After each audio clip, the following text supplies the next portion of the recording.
In this video, I'm going to show you how to solve quadratic equations using the factor method. If you haven't watched my other video on how to solve quadratic equations using the completing square method, you can just click on the link that is showing on the top right corner right now. So we'll begin with this easy quadratic equation, right? So when you look at this quadratic equation, has two terms, 1, 2, and when you look at these two terms, there is a highest common factor. So the highest common factor here is x because it's found in both this term and that term. So we are going to factor it out. Then x squared divided by x is x. So we'll remain with x here. Then minus 12x divided by x, you have 12 here, then is equal to 0. All right, at this stage, it's either x, this x here is equal to 0, or this expression here, x minus 12, is equal to 0. All right, so we're going to have x is equal to 0, or by additive inverse, we are going to add a 12 on this side and also a 12 this side. This means that we are going to have x, this becomes a 0, is equal to 0 plus 12 is 12. So these are the solutions for this quadratic equation. Here's the next one. Feel free to pause the video and solve it and compare your answers with the answer that we're going to find together. Okay, so the first step here is to take away 9x on both sides. So here we are going to have x squared,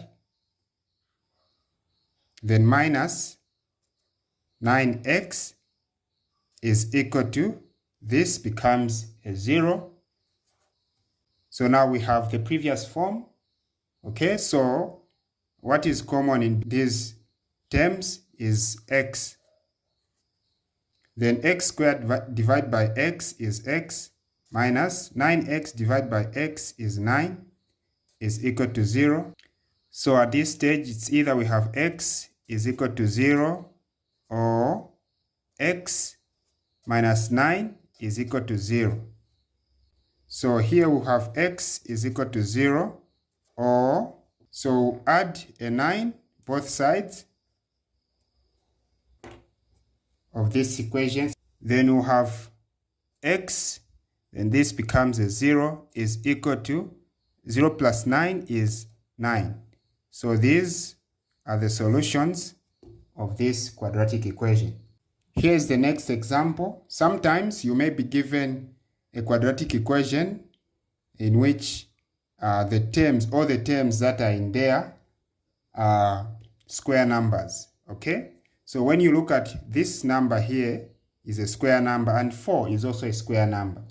Okay? And so you are going to rewrite this as x squared minus, this is a square number, 4 is a square number, so it can be written as 2 squared is equal to 0.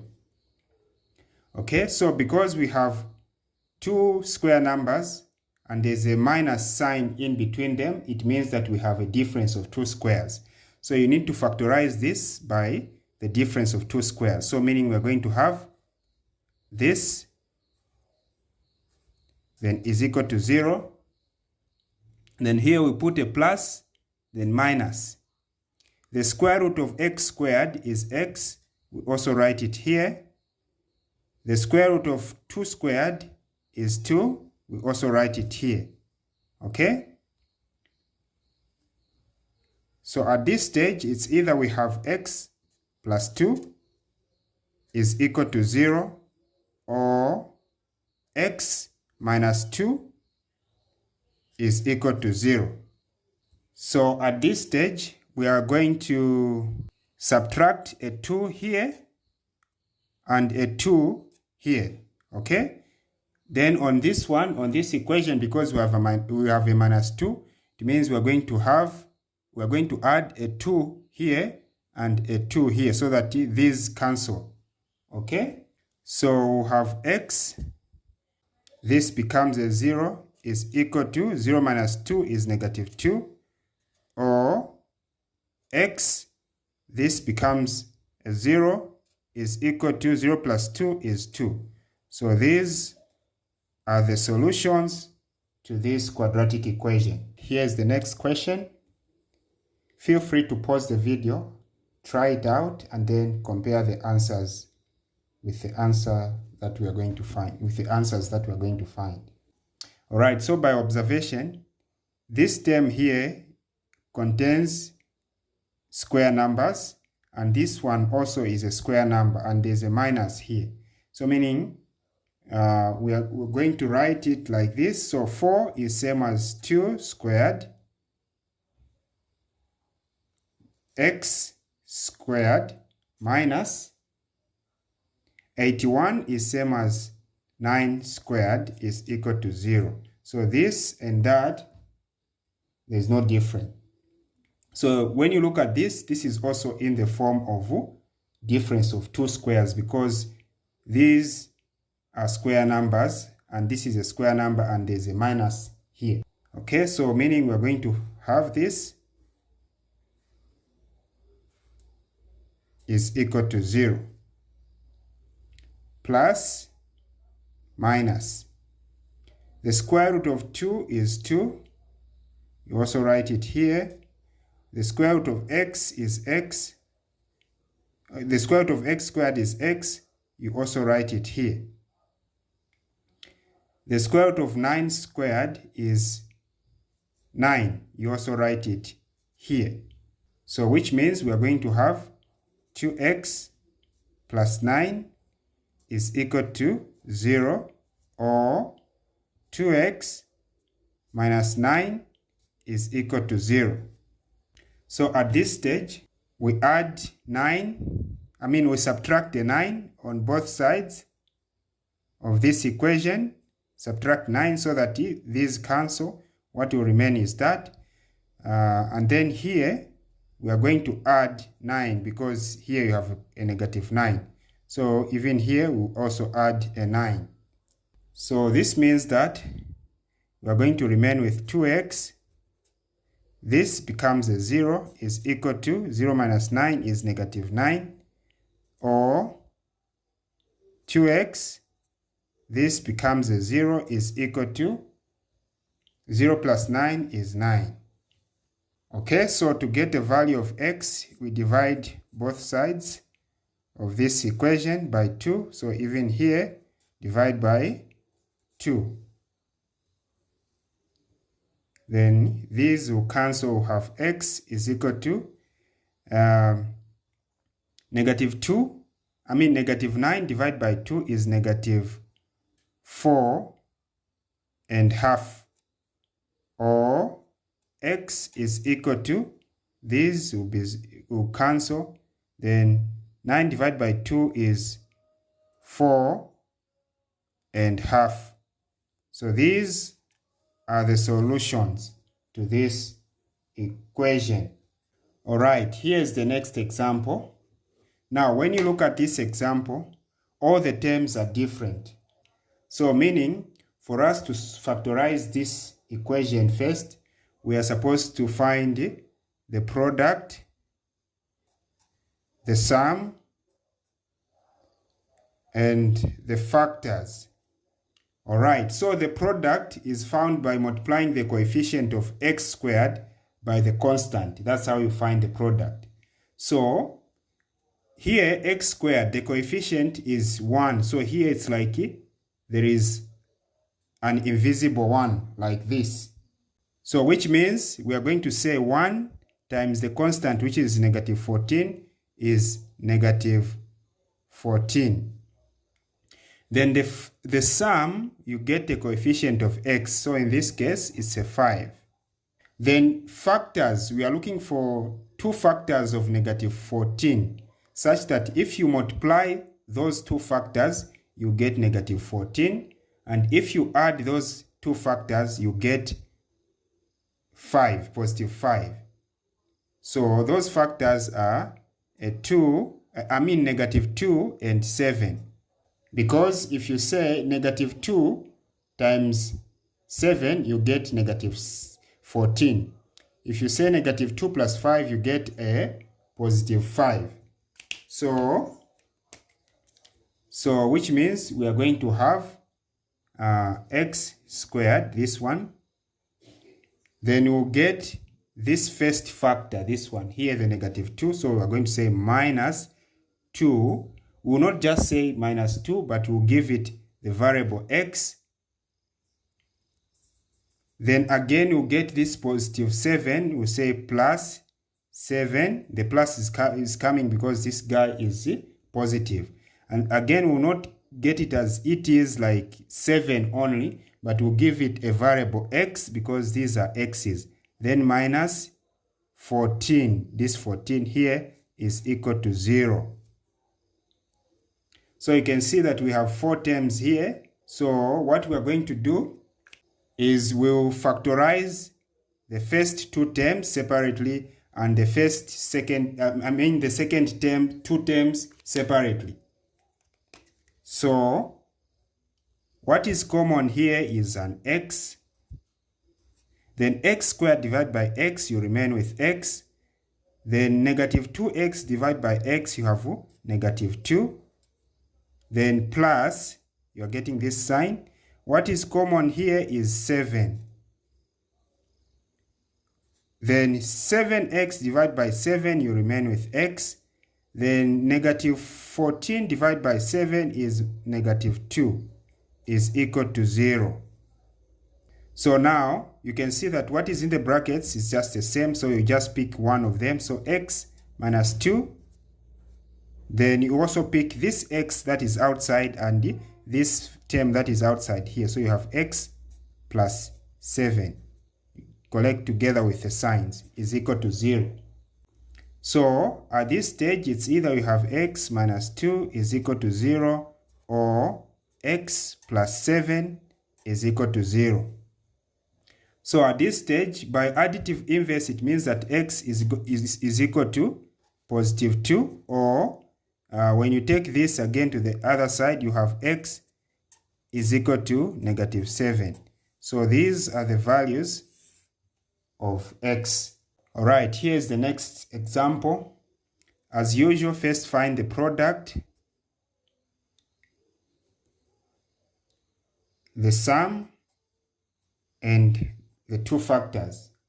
So remember here, you have an invisible 1.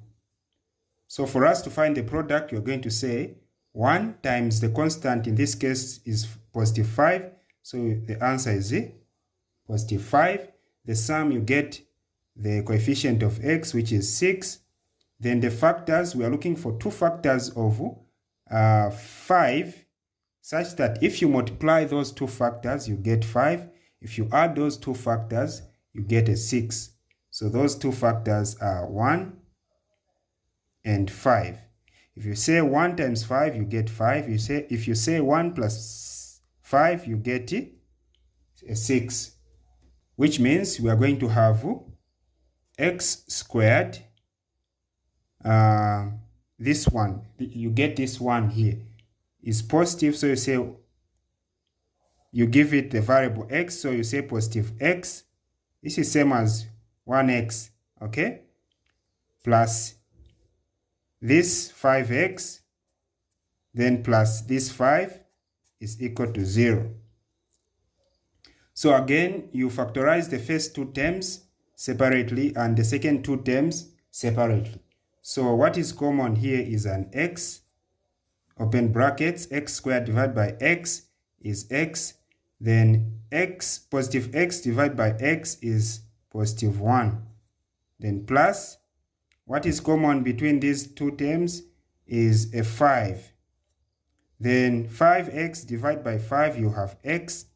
Then 5 divided by 5 is a positive 1, is equal to 0. So you can see that what is in the brackets are the same. If you find that they are different, it means you've gone wrong somewhere and you need to revisit your calculations. So we just get one of them, so x plus 1 and then get these that are outside together with their signs. So x plus 5 is equal to 0. So it's either we have x plus 1 is equal to 0 or x plus 5 is equal to 0. So by additive inverse, we're going to have x. We are just taking this to the other side. So we're going to have x is equal to -1. This guy will become negative. Or this guy will become negative as well. X is equal to -5. So these are the values of x. All right, here's the next example. Feel free to pause the video, try it out, then compare your answers with the answers that we're going to find. Okay, so here we have an invisible one. Sometimes you can have a number other than a 1 here. So don't worry, the procedure is the same. So let's find the product, the sum, and the factors. The product, you're going to say 1 times 3 is a 3. The sum is a coefficient of x, in this case is a 4. The factors, we are looking for the factors of 3, such that if you multiply those two factors, you get a 3. If you add them, you get a 4. So those two factors are 1 and 3. If you say 1 times 3, you get a 3. If you say 1 plus 3, you get a 4. So this means that we are going to have x squared. We get this 1, and then it's same as 1x, so, and it's positive, so you have x here. Then plus this 3, then we give it a variable x, plus 3, this 3, then is equal to 0. So we factorize the first two terms separately, and what is common there is an x. X squared divided by x is x. Then x divided by x is positive 1. Then plus, what is common there is a 3. Then you have 3x divided by 3 is x. Then 3x divided by 3 is positive 1 is equal to 0. So you can see also that what is in the brackets is the same. If it's different, it means if the terms that are in the brackets are different, it means you've gone wrong somewhere and you need to redo your calculations. So at this stage, it's either you have x plus 1, you just pick one of these, okay? Or this plus that, x plus 3 is equal to 0. So you have x plus 1 is equal to 0, or x plus 3 is equal to 0. So this is same as x is equal to, when it goes there, you have -1, or x, this, when it goes that side, you have x is equal to -3. So these are the solutions to these quadratic equations. Do you want to learn how to solve quadratic equations by the completing square method? Click on the video that is showing on the screen.